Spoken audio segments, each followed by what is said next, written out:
સમાચાર કચ્છથી પ્રાપ્ત થઈ રહ્યા છે। ગેરકાયદે સોપારીના જથ્થા સાથે 3 લોકોની ધરપકડ કરવામાં આવી છે। નકલી દસ્તાવેજો બનાવી દુબઈથી સોપારીનો જથ્થો મંગાવ્યો હતો। એલસીબીએ 53,950 કિલો સોપારીના જથ્થા સાથે 3ની ધરપકડ કરી। હજુ પણ ફરાર 2 આરોપીને પકડવાના બાકી છે।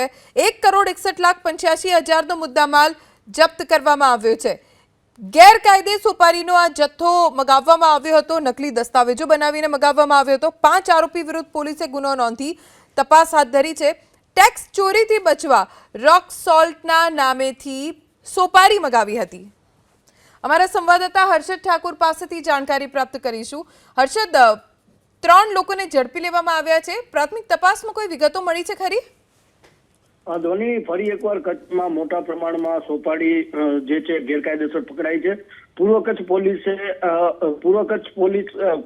એલસીબીએ આ સોપારીનો જથ્થો જે છે તે ઝડપી પાડ્યો છે।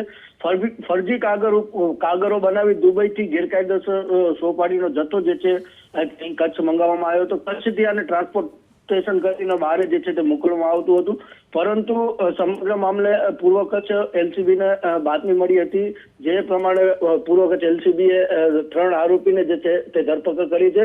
ખાસ વાત કરવામાં આવે આ કન્ટેનરમાં 53,950 કિલો સોપારી હોવાનું હાલ સામે આવ્યું છે, જેની બજાર કિંમત જે છે તે 2.15 કરોડ હોવાનું હાલ સામે આવ્યું છે, પરંતુ અત્યારે 3 આરોપીને પોલીસે પકડી લીધા છે। અન્ય 2 આરોપી જે છે તે ફરાર છે। જી આભાર હર્ષદ, જાણકારી આપવા માટે।